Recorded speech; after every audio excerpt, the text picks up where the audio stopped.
Welcome back to Happy Hour Econ, where a comedian and an economist walk into a bar.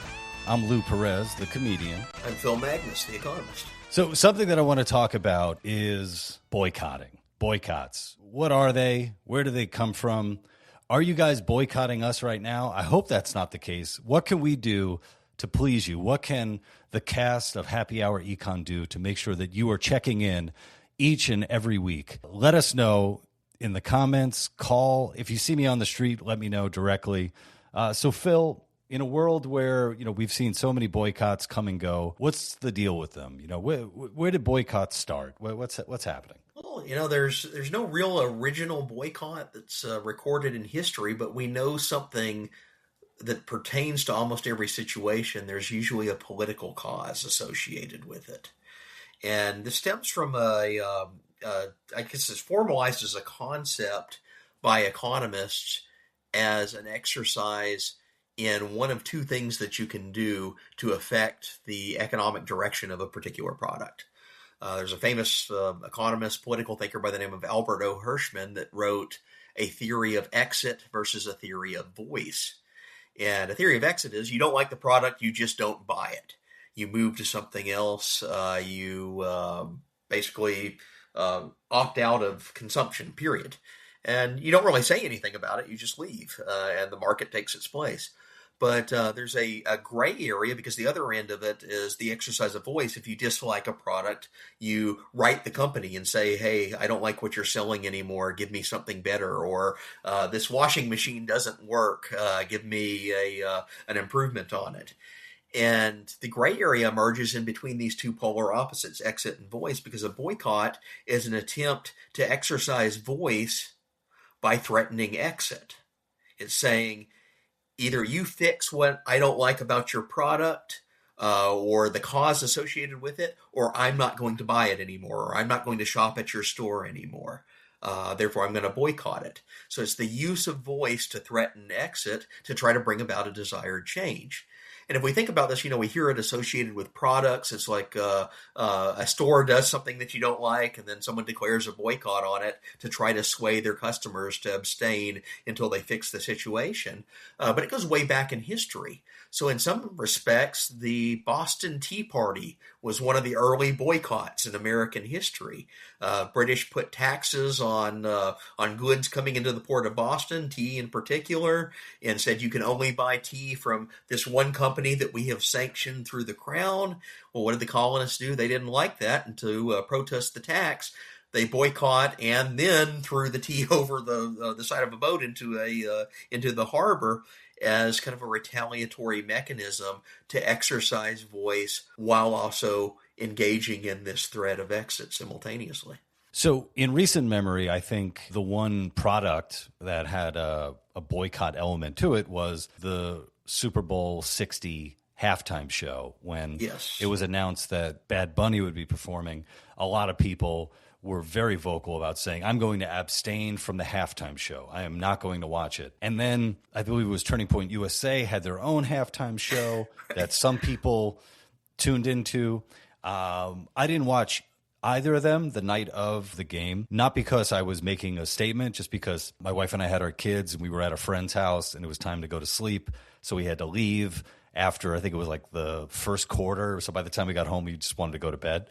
But what I found interesting was there's all this talk about potentially boycotting Bad Bunny's performance, but then in the aftermath of that, even to now, all anyone seems to be talking about is the halftime performance and not the boring football game that took place. Right. It was almost like that just completely overshadowed the game itself.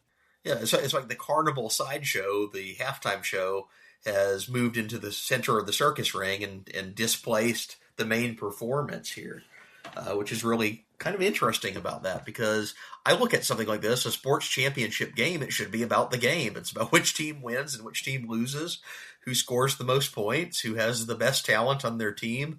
And I think that's why most people tune into the Super Bowl. Same reason why they tune into the World Series or the Stanley Cup finals. It's because they're interested in the teams, but when they become a media spectacle around the performance that occurs at halftime, I think you've kind of lost the plot here. And, one thing I've noticed about halftime shows at the Super Bowl for as long as I've been like aware enough to even watch the Super Bowl, they're all terrible. They're usually an outdoor arena. It's a group or a singer. Oftentimes it's a couple decades past its prime. There's flashy light shows that may look impressive in the stadium if you have multiple thousands of dollars necessary to purchase that ticket, but they don't translate over very well on TV. The acoustics are terrible. And then you get a performer up there that they think, I'm on the Super Bowl stage. This is my chance to make a political statement.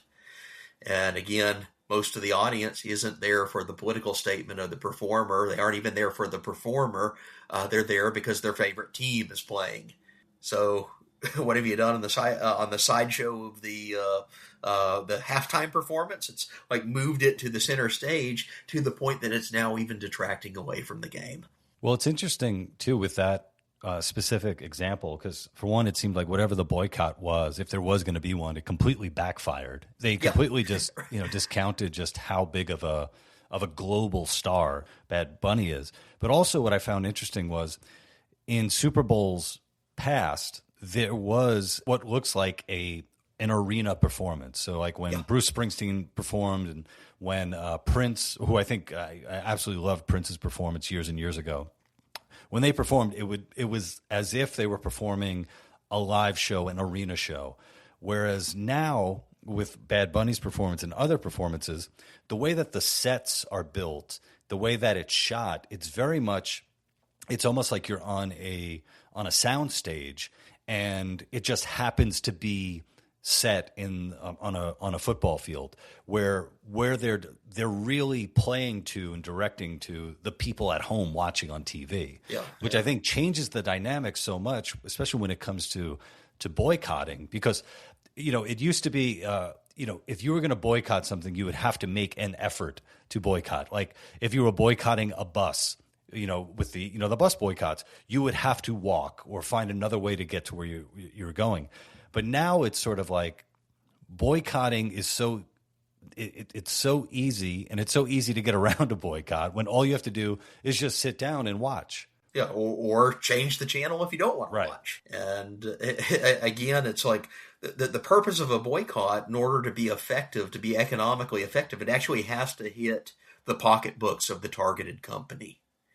And this is why some of the more successful boycotts in history, like when in the abolition movement, they targeted companies that had slave-produced products like sugar and tobacco and some things like that were deemed to be of an immoral origin, and it becomes an impact on the bottom line of the industry or the company, simply because people are saying, hey, that this is not something I'm willing to support morally or ethically.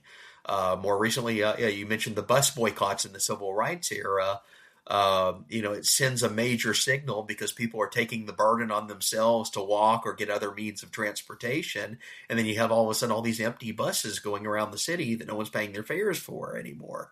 That draws attention to it. That has a meaningful impact. And it gets, again, to the dynamics of this exit voice tension. In other words, for the threat of exit to be effective, for this exercise of voice through the boycott to be effective, you have to have a very well-defined, concentrated target. You have to have a broadly salient message.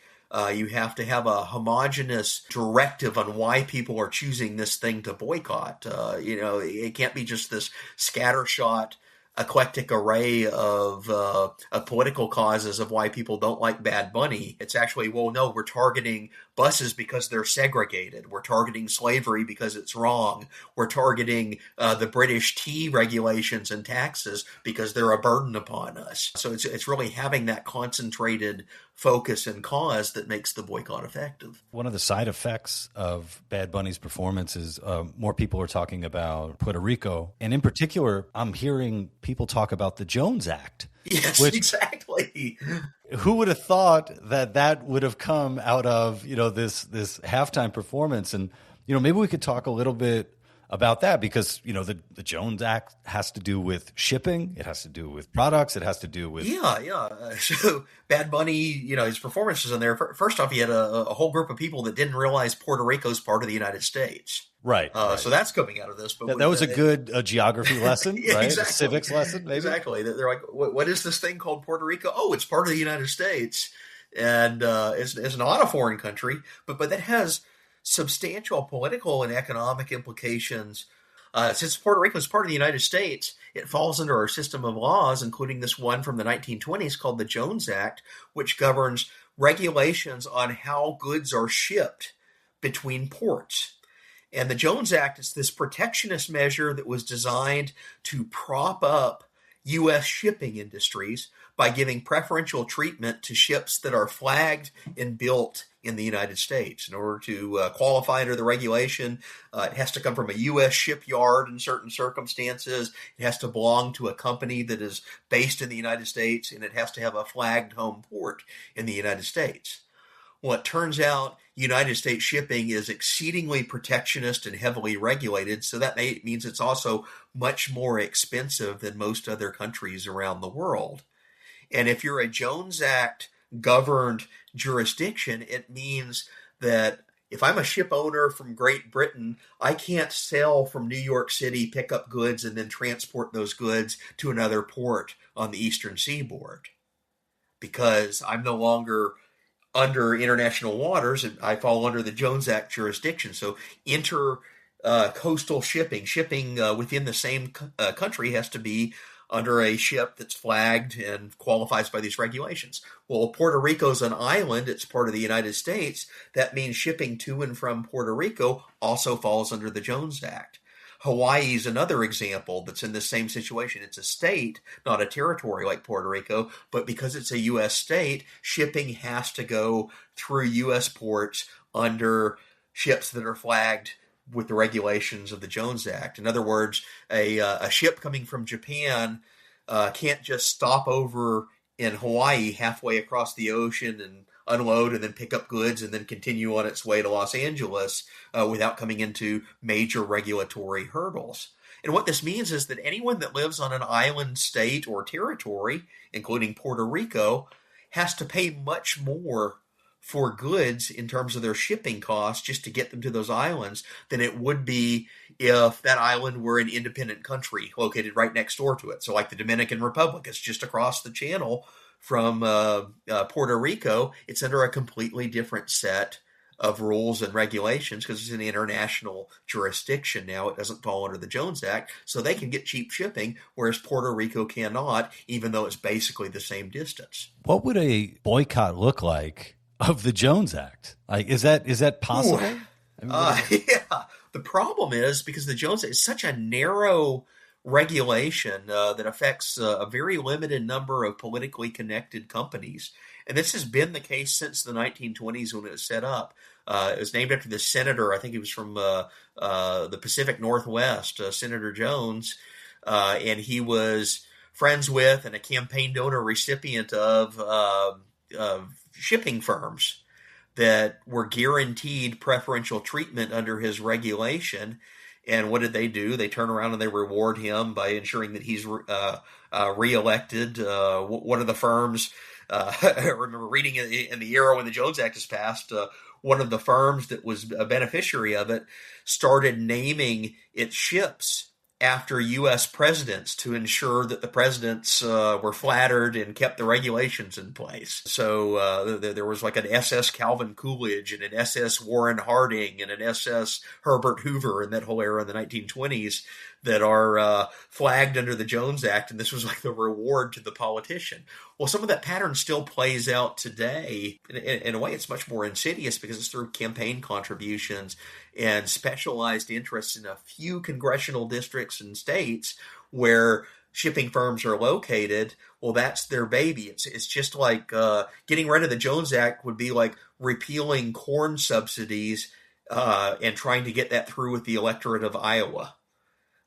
just for other states that have shipping involved in them. You have a very narrow, concentrated interest that's connected to the politician. That politician will never allow a regulation to go through that reforms this act, even though it impoverishes far more people than it benefits. You may be saving a couple thousand jobs in the shipping industry by making things much more expensive on millions of people in Puerto Rico and Hawaii. Is there like a particular study where it's sort of like, okay, if you want to affect change in these areas, this is where boycotting will work, this is where boycotting will not work? Because it seems like this one is really a political matter, right? It's and I guess when you were talking about Puerto Rico is a part of the United States, but it doesn't have the same political power as a state would, right? So they're sort of, I guess, at the mercy of mainland U.S. politicians. Yeah.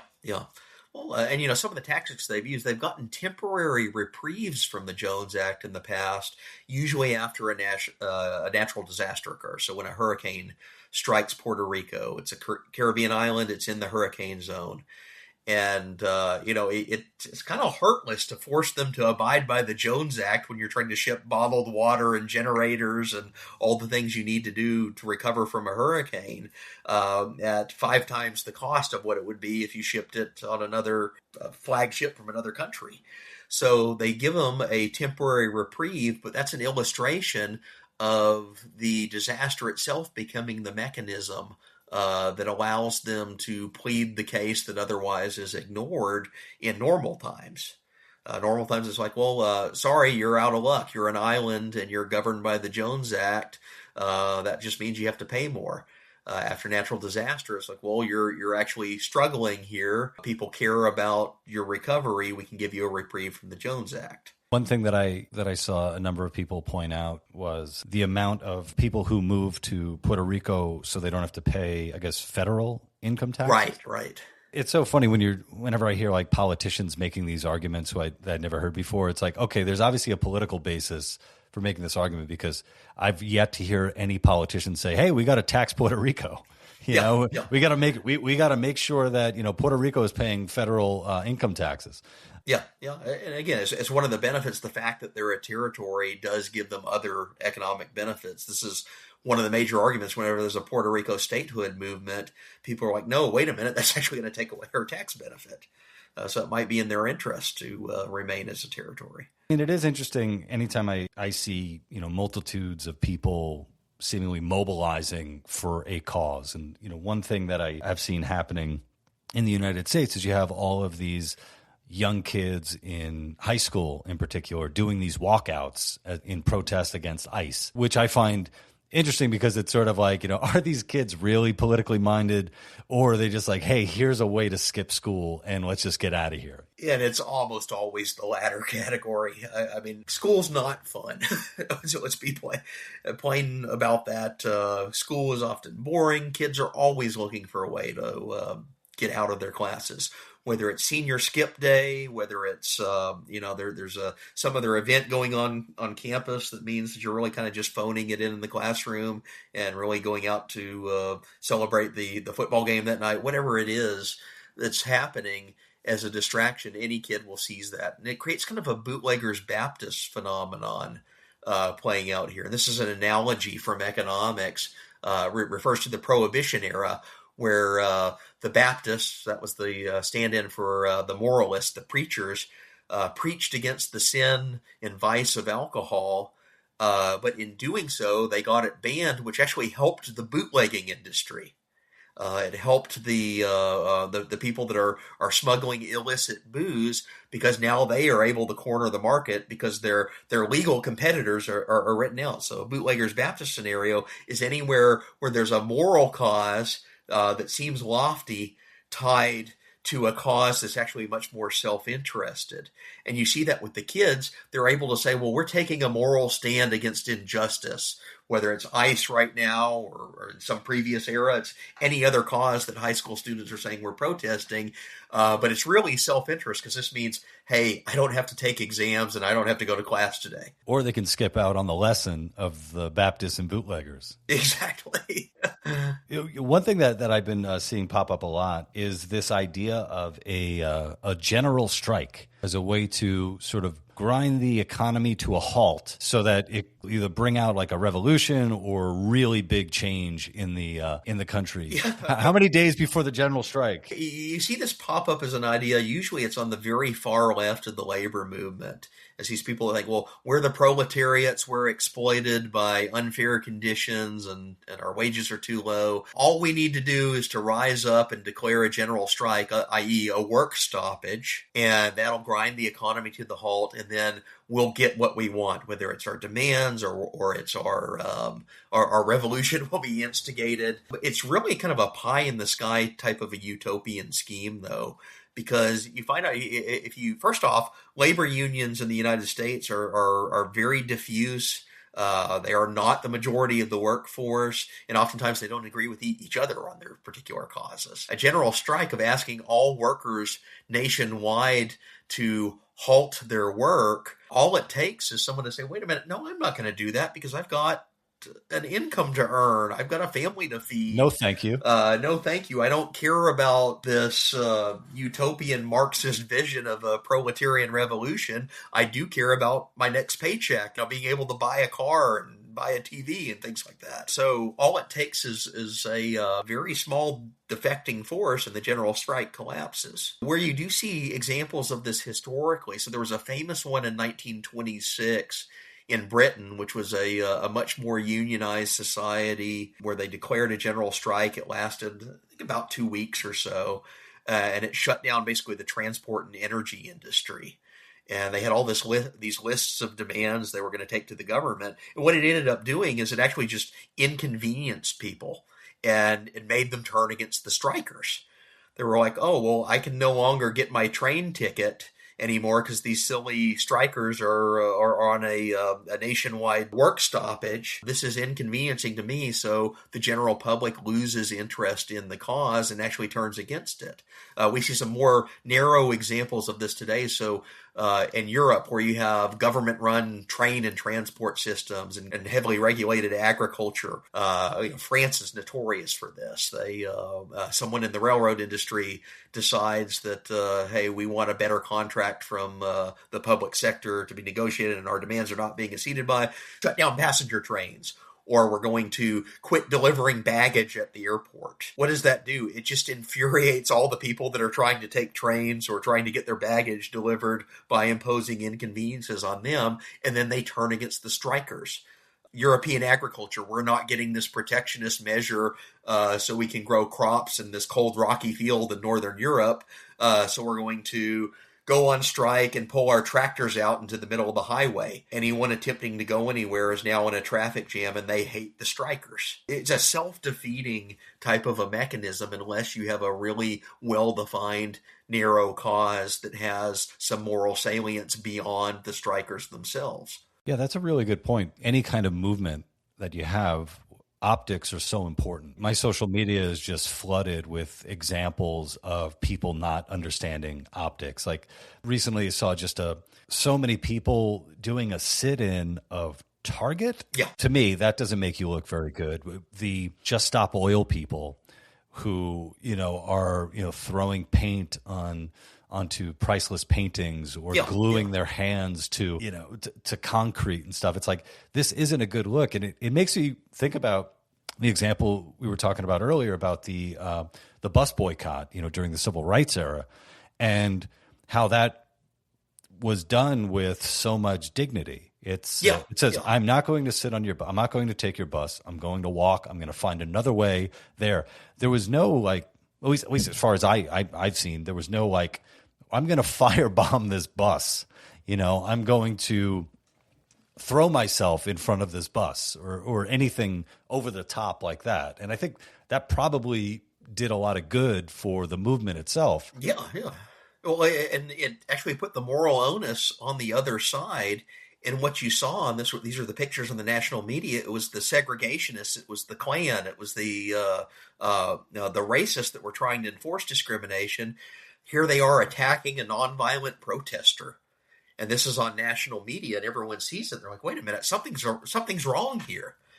So optics really do matter on the boycott. And that's why if you're doing a really silly cause and your tactic doesn't achieve economic harm to the company or product being boycotted. Rather, what it achieves is, you've changed yourself to the road that's the entrance to the airport, and now tens of thousands of people have missed their flight to go to their grandkid's birthday party.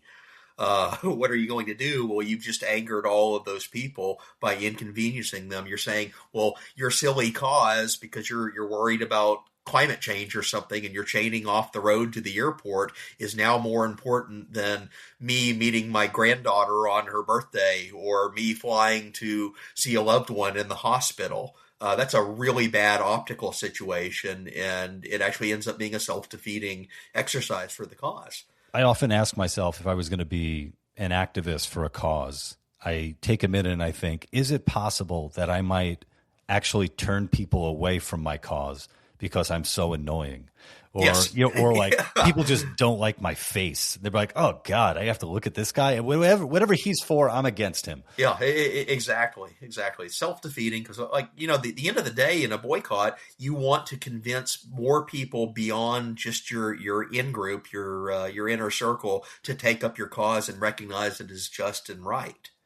And that's what the civil rights movement succeeded in doing. That's what the American revolutionaries succeeded in doing with the Boston Tea Party and the accompanying tea boycotts. As they spread the cause, because they drew a clear moral line, and it shows, hey, the British are in the wrong, or the segregationists are in the wrong. And then other latent observers that are watching this from afar come to that realization. They're like, oh, okay, they have a point here. I, too, am a supporter of the boycott. If it's, I'm gluing my hand to the floor of a museum and throwing paint on the Mona Lisa, it's like you just look like a vandal and a vagrant. So it's completely self-defeating. It's shrill activists that glue themselves to the floor or chain themselves to the road and berate people who are just trying to go about their day. I don't think there's a more unlikable person one could imagine to come up with. So it's completely self-defeating. Although I think in one of those art vandal cases, there were some guys, they glued themselves to the floor of a museum or something in Germany, and the police came and they said, oh, okay, well, you're glued there. And they just turned off the lights and left them there overnight. And the protesters are like, well, hey, no, you're supposed to remove us and arrest us. And they're like, yeah, we'll get around to that tomorrow. You made your bed, you go lay in it. So I don't know if it was that instance or another one where they were really surprised that people just kind of let them be, and they were complaining about, well, I have to go to the bathroom. Well, nobody told you to do this. You should have thought this one through. Well, with that, I want to thank all of you out there who listened to this episode that you haven't boycotted us yet. And if there's some magic where boycotting Happy Hour Econ will bring in more listeners, then please do it. But right now, I'm doing the math, and I don't think that's where we are right now. I hope you'll tune in next week for another exciting episode of Happy Hour Econ. I've been Lou Perez. And I'm Phil Magnus. We'll see you next week.